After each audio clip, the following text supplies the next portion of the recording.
बिस्मिल्लाहिर्रहमानिर्रहीम। मैं आप सब सहाफ़ियों का शुक्रिया अदा करता हूँ, स्पेशली राना शहबाज साहब का और राना इम्तियाज़ साहब का। और यहाँ आज हमने स्पोर्ट्स कम्प्लेक्स का विज़िट किया। और दूसरा जो करंट इश्यूज़ चल रहे हैं, एक तो सबसे पहले मैं वज़ीर आला और वज़ीर आज़म की मैं समझता हूँ ये वो सियासी हिकमत हकमली है जिस पे उन्होंने सेनेट बिला मुकाबला जो हमारे सेनेटर मुंतखब हो चुके हैं, ये मैं समझता हूँ कि हिस्ट्री में ऐसा ना हुआ। और ये जमहूरियत के लिए एक ऐसा इकदाम उठाया गया कि जिसमें जो एक हॉर्स ट्रेडिंग थी उस सिचुएशन को ख़त्म कर दिया गया है। और बाकी पार्टियों से भी यही है कि वो भी ये हॉर्स ट्रेडिंग ख़त्म करें और जो एक मेरिट के ऊपर सेनेटर मुंतखब होते हैं, तो ये मैं समझता हूँ कि ये पीटीआई के नक्शे कदम पर चलते हुए उनको ही ऐसा करना चाहिए। और दूसरा, आपको पता है कि जिन हालात में हमें हुकूमत मिली थी, हालात बहुत मुश्किल थे, लेकिन जिस तरीके से और जिस विज़डम से खान साहब ने इस मुल्क को सिचुएशन से बाहर निकाला है, आप देख सकते हैं कि वेस्ट में, पूरी दुनिया में पाकिस्तान का मोराल बुलंद हुआ है। ओवरसीज़ को जितनी इज़्ज़त दी जा रही है, क्योंकि ये मुल्क मोस्टली ओवरसीज़ के पैसे से ही चल रहा है।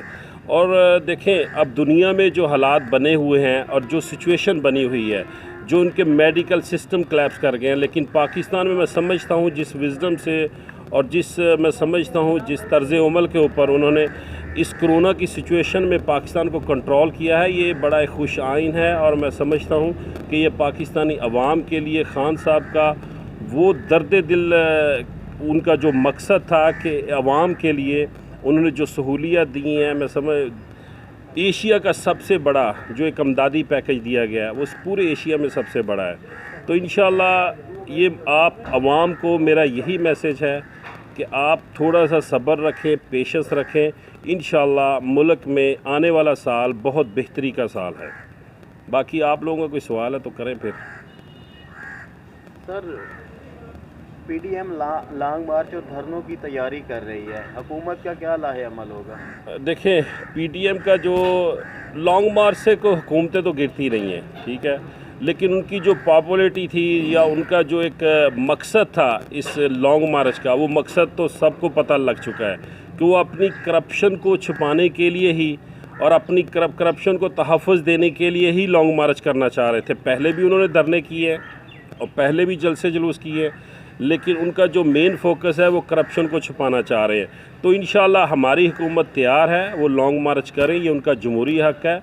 और इंशाअल्लाह हम कहीं भी, यार आप देख लें कि लास्ट टाइम भी जो उन्होंने जलसे किए हैं, मीनार पाकिस्तान में जलसा किया, ऐसा कभी नहीं हुआ कि जब भी अगर नून लीग की दौरे हुकूमत में भी पीटीआई जलसे करती थी तो पकड़ दकड़ और कारकुनों को गिरफ़्तार किया जाता था। लेकिन देखें कि इन्होंने जितने भी जलसे किए हैं पीटीआई की हुकूमत में, जनाब उस्मान बुज़दार की क़यादत में जो पंजाब था, वहाँ कहीं भी कोई पकड़ दकड़ नहीं हुई। फ्रीली रोड थे, रोड खुले हुए थे, हर बंदा उन जलसों में जा सकता था। लेकिन उनका आपने पॉपुलैरिटी का म्यार देख लिया कि मीनार पाकिस्तान नहीं वो बढ़ सके। और इंशाअल्लाह यही होगा लॉन्ग मार्च में, वो लॉन्ग मार्च करेंगे तो आपको वो भी इंशाअल्लाह सामने नज़र आ जाएगा कि लॉन्ग मार्च में कितने लोग जाएंगे और कैसे धरनों में लोग इकट्ठे करेंगे। तो ये इंशाअल्लाह हमारी हुकूमत को इससे कोई इशू नहीं है। पीपल्स पार्टी का कहना है कि सेनेट इलेक्शन में तहरीक इंसाफ के अरकान और एमक्यूएम की भरपूर सपोर्ट हासिल है, तो इस बारे में आप क्या कहेंगे? देखिए, ये तो कहने की बातें हैं, जब अमली इक़दाम होगा तभी पता चलेगा। लेकिन मैं समझता हूँ कि हमारे एमएनई एमपीएस जितने भी हैं वो कमिटेड हैं अपनी पार्टी से और अपनी लीडरशिप से और उनके जमहूरी रवैये से। और इंशाअल्लाह आप देखेंगे कि पीटीआई इस सेनेट के इलेक्शन में सरखरू होगी। हमजा शहबाज की ज़मानत हुई है, आप क्या समझते हैं, नैब के पास सबूत कम हैं या कोई और डील चल रही है? देखिए, अब उसके ऊपर मैं कोई इतना ज़्यादा कमेंट्स नहीं दे सकता, क्योंकि वो एक अदालत ने, ऑनरेबल अदालत ने उनकी ज़मानत ली है।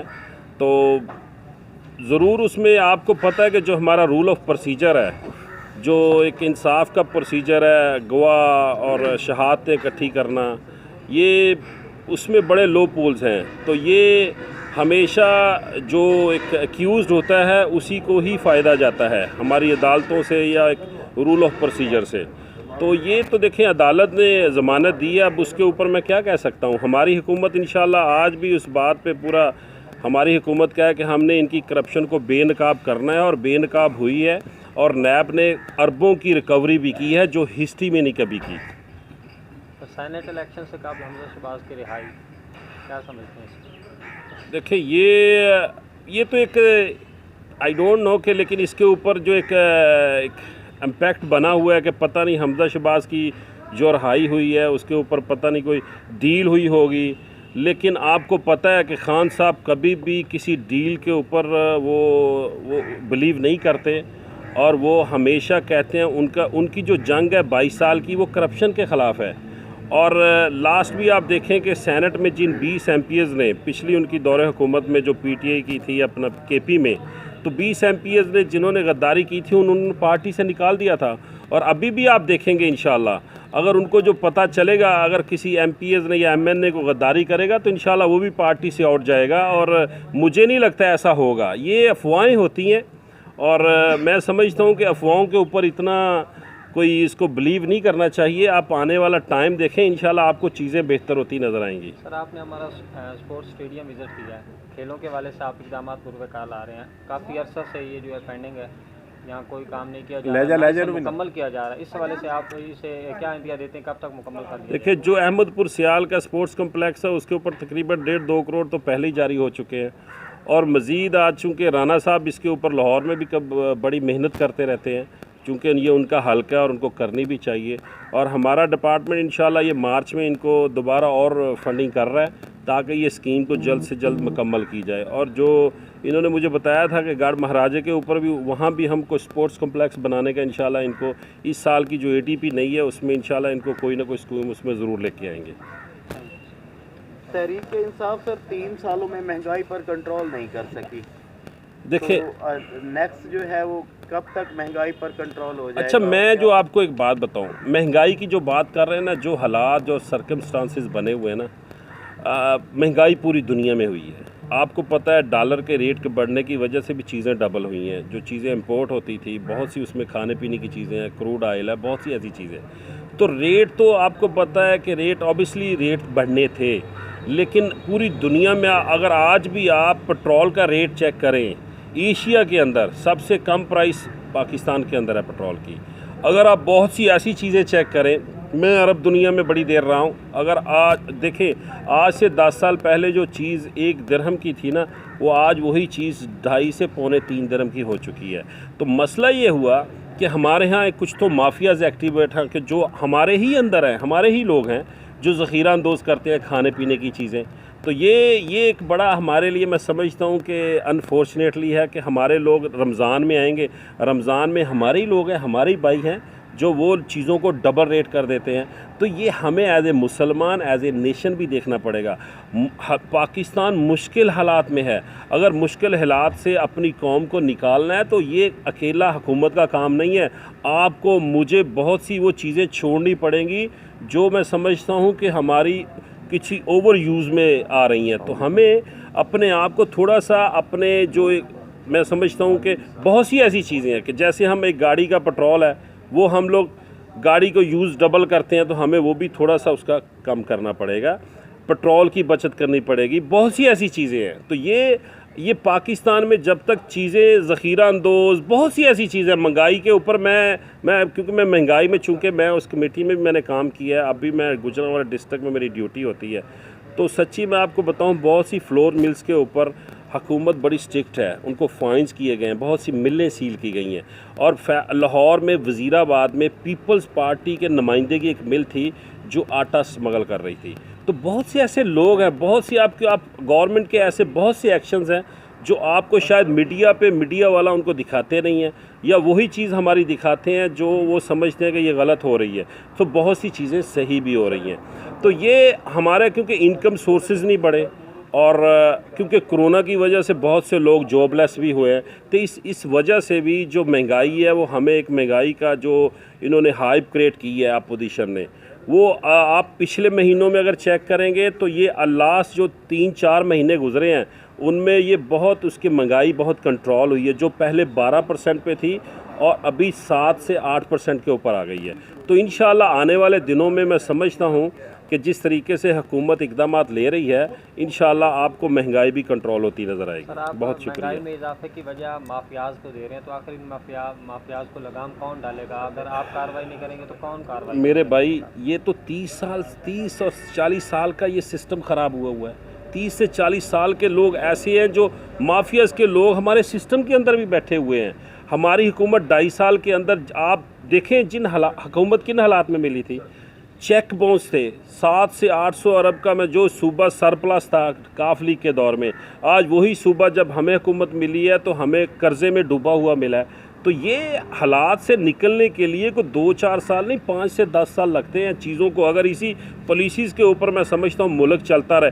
आज इंटरनल हमें क्राइसिस का सामना है, लेकिन वही अगर आप इंटरनेशनल लेवल के ऊपर देखते हैं तो आपको पाकिस्तान का वक़ार, इज़्ज़त आपको बढ़ती हुई नज़र आएगी। आप बाहर के मुल्कों में जाएं, देखें क्या हालात हैं। इंडिया को पाकिस्तान ने अकेला कर दिया। ये खान साहब की खारजा पॉलिसी के बदौलत हुआ कि यूएन के, मैं समझता हूँ यूएन के अंदर कश्मीर के एजेंडे को, कश्मीर के इश्यूज़ को जिस तरीके से उजागर किया गया, क्या साबका दौर में ऐसा हुआ है? तो हमें इंटरनल इश्यूज़ हैं, ऐसा नहीं कि नहीं है, लेकिन फिर भी मैं समझता हूँ कि जो ईमानदार लीडरशिप है इमरान खान की सूरत में पाकिस्तान को मिली, इंशाल्लाह पाकिस्तान में समझता हूँ ये अल्लाह ज़रूर हमारी मदद करेगा, क्योंकि ये अल्लाह की मदद के बगैर कोई चीज़ें बेहतर नहीं हो सकती। तो इंशाल्लाह आप अच्छे की उम्मीद रखेंगे तो इंशाल्लाह अच्छा ज़रूर होगा। थोड़ी सी तकलीफ़ है, आज भी महंगाई है, हमें इस चीज़ का इदराक है। मैं बहुत सी चीज़ों को एडमिट करता हूँ, बहुत सी चीज़ें हम लोग बेहतर कर सकते थे, हम बेहतर नहीं कर सके, लेकिन इंशाल्लाह वी ट्राई आवर बेस्ट इंशाल्लाह। और आप इस बात का यकीन रखें कि हुकूमत अवाम के लिए दिन रात काम कर रही है। मैं इसी की एग्ज़ाम्पल आपको, राना शहबाज बैठे हैं या मैं भी लाहौर में होता हूँ, तो हम लोग भी, या राना शहबाज को भी मैं देखता हूँ, ये शायद सुबह 8 बजे वहाँ पे भी शायद दफ्तरों के चक्कर लगाते हैं, या इधर मोस्टली हम लोग साथ होते हैं। मैं पीटीआई की एमपीएस की बात कर रहा हूँ, तो ज़ाहरी बात है वज़ीर आला हमारे वो भी दिन रात काम कर रहे हैं। हम लोग भी शायद 12 से 13 घंटे दफ्तरों में गुजारते हैं कि भाई लोगों के काम हैं, अवाम के इश्यूज़ हैं सारा दिन। यानी मैं राना शहबाज को कभी नहीं देखा। अगर पंजाब के एमपीएस, एक्टिव एमपीओ में अगर कोई नज़र आएंगे तो आपको राना शहबाज उसमें मोस्टली पहली लाइन में नज़र आएंगे। तो इसी तरीके से हुकूमत है। वज़ीर आला देखें, कोविड के अंदर देखें जो हालात थे, कोविड में वो नहीं बैठे, इवन वो कोविड पॉजिटिव हो गए, उनके लंग्स भी 25% मुतासर भी हो, लेकिन फिर भी वो उससे निकल के भी अवाम के अंदर हैं। और अवाम के अंदर ऐसा कभी नहीं हुआ, पहले वज़ीर आला तो कभी मिलता ही नहीं था, ना अवाम के अंदर जाता था। तो इंशाअल्लाह आप देखेंगे कि पाकिस्तान में ज़रूर बेहतरी आएगी।